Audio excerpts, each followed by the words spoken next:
Really? This into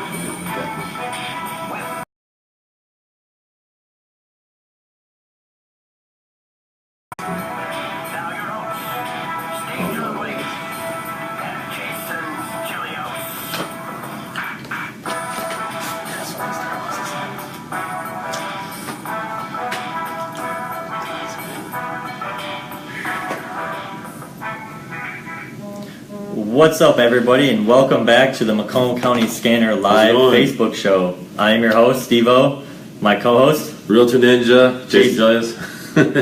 Good seeing you. Glad to be back. Yeah. So it's been a full month now. Right. We're doing this show kind of early because we do have a special Facebook Live we'll be doing, right?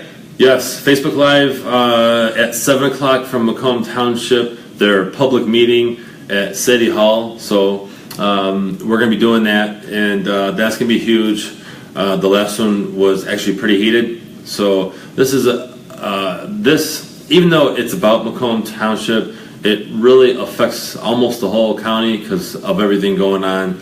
So it's going to be a good one. Oh, it's big. You know, they even had Channel 7 was there last time. Yeah. So a lot of good stuff. We'll see if they're there. So that's why we're here early. I know it's 5:30, a little bit early for you guys. Usually we do like a 7:30. Right. I guess another thing we want to kind of get off our chest real quick is for all you new followers, just a sponsorship. There's been some talk about the sponsorship. Some people have been getting a little bit mad. Yeah, you know, I've noticed that too. Obviously, I'm not just a sponsor, but I'm also a fan. Well, was actually a fan before I sponsored, before we actually did this. You know, we appreciate everyone who, you know, supports Macomb County Scanner and the sponsors that take the time to help Steve-O and I bring this content to you. It's not a bad thing to have some sponsors on here. You know, I'm sure Steve-O agrees that we're not gonna post an ad every hour, okay? But it's just something where, you know, support independent journalism and support your local sponsors. Right now we're only at 4, so technically it's only right now it's only 4 posts a week. Right. So that's not too bad. But I'm gonna help support the good local businesses. If you guys checked my last post on the page, you'll notice that we have a business being unprofessional. Sending death threats, telling somebody they should kill themselves. You know, this is landscaping on the St. Clair Shores. Yeah, that's horrible. I don't agree with that. I'm not going to promote them. So. Yeah, that's horrible. So. But thank you guys all for following. We see Jennifer and Karen chiming in. Thank you guys. We appreciate you guys following and being with us. Yeah. So really quick, give a shout out in the comments and a thumbs up. Where are you guys from? What's your city? Represent your city. Yes, please represent your city. Becky, yes, we're going to be covering that. That would be actually our first story, right? You want to do that? We can open up that one here in a minute. Okay, sure, absolutely, we'll do it. Represent your city. We want to see where you guys are from. So thanks, Courtney, for that. I appreciate it. Hi, Patty. Oh, Patty Macomb. Mount Clemens, all right. Hi, Megan. Hi, Patty. We got Susan. Warren, okay, good, nice. Roseville, okay. We appreciate you guys all following. Let's see who wins. So far we got 2 for Warren. Chesterfield. Okay. Yeah, Warren's went up. There's another one for Roseville. Roseville's in the lead so far, right? Oh yeah, Roseville's got a few. Sterling Heights. Thanks, Laura. Also, we do have a call-in number. If you guys want to call in and talk to us, and you guys can talk with us live and be on the show. Hey Tara, hey Kelly, you guys can call in at 586-439-8721. That's 586-439-8721. Excellent. And we got Ray in Roseville. Roseville's number 1. So we got a lot of followers in Roseville. I appreciate you guys, Roseville. Macomb Township. Hey, yeah, so we're going to basically jump into the story of the teens that were texting. That was off of 21 Mile Road? Yes, that was 21 Mile Road, Macomb Township. Pretty scary. And, you know, from what I gathered, there was a car stopped to make a left. And then basically another car full of teens, 4 teens. Yep. One of them dropped their phone. The driver went to go get it and smashed into the other kids. Yeah, rear-ended them. Rear-ended them, and if you've seen the photo online, I mean, just absolutely terrible. So. And it happened around, I think it was like 10:39 in the morning. It was early, yeah. Yeah. So, so he got pushed, right? So he got rear-ended, and then he got pushed into oncoming traffic, which they got hit by a third car. And I believe two or three kids were ejected out of the vehicle. I heard about 3 of them. So for one, wear seatbelts. Doesn't matter what age you're at, and just I mean, if lesson learned here. If you drop your phone, don't go and get it. Just wait until you're stopped somewhere. Right.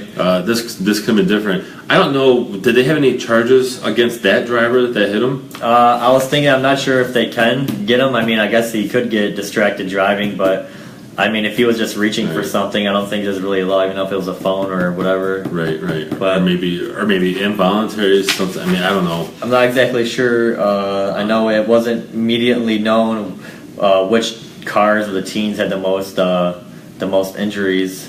Yeah, I'm not sure. I mean, from what I've heard from others is that the car that got hit had the worst injuries, but we're not 100% sure. I know 3 of them did not. Oh, that's right. Thank you, Becky. Yeah, so, some of the kids were actually in the back of the truck. Yeah. The open cab, why on earth would you do that? And I know, actually, I think one or two of the kids had to get some facial reconstructive surgery. So it was pretty serious. I think one of the people that rolled up on scene was an off-duty St. Clair Shores Police Department police officer. So I believe he was one of the ones that was first on scene. Special thank you to him. Yeah, thank you. So that's wild. That's a wild accident. You're right. And Patty, you're right. There shouldn't be that many kids in one car. Especially at that age of teenager, because really it's so easy to get distracted. Your friends are jumping around, they're hitting you, they're having fun, and then it's like done. So right now at 22 in Gratiot, there's a big fire. I'm kind of sad to hear that one because I'd be going there, but that's crazy. Yeah, I wish I could get there. Steve would be there, but we're doing the show, so it's just sad.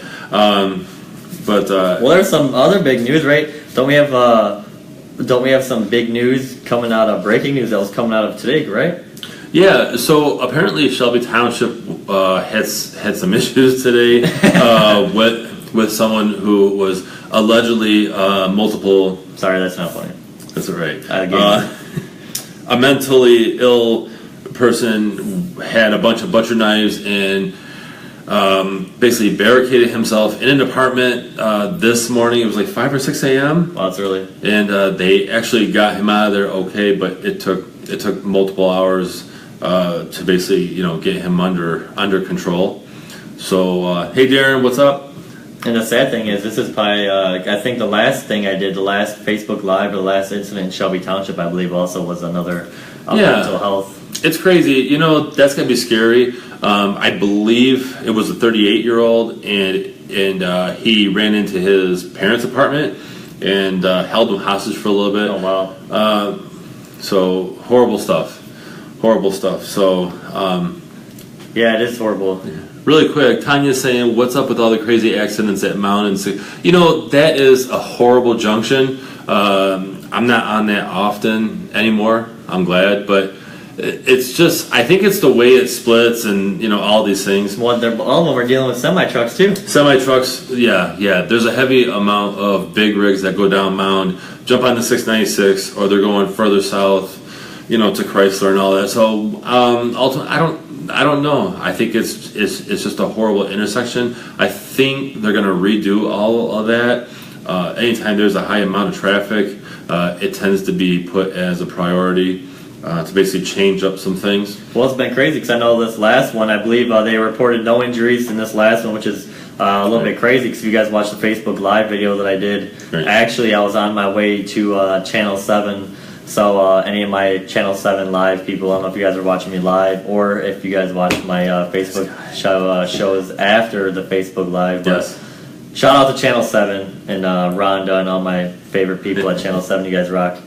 But I was going on Channel 7. They actually had some video of it, but there was a car on its side, 180. Then they had a car in front of the semi-truck. And then they had the semi-truck there. And it was all burned down. Chris, I remember driving, and I was like, all right, we got a little bit of traffic. This is east of 75. And I was like, man, it's so hot. Because I don't have air conditioning in my car right now. And I was like, it's hot. And I could smell something. And I'm like, I hope this is not my car, like, catching fire or burning. Right. And I actually got off on 75 and went 75 to 9 Mile, and then took 9 Mile to I forget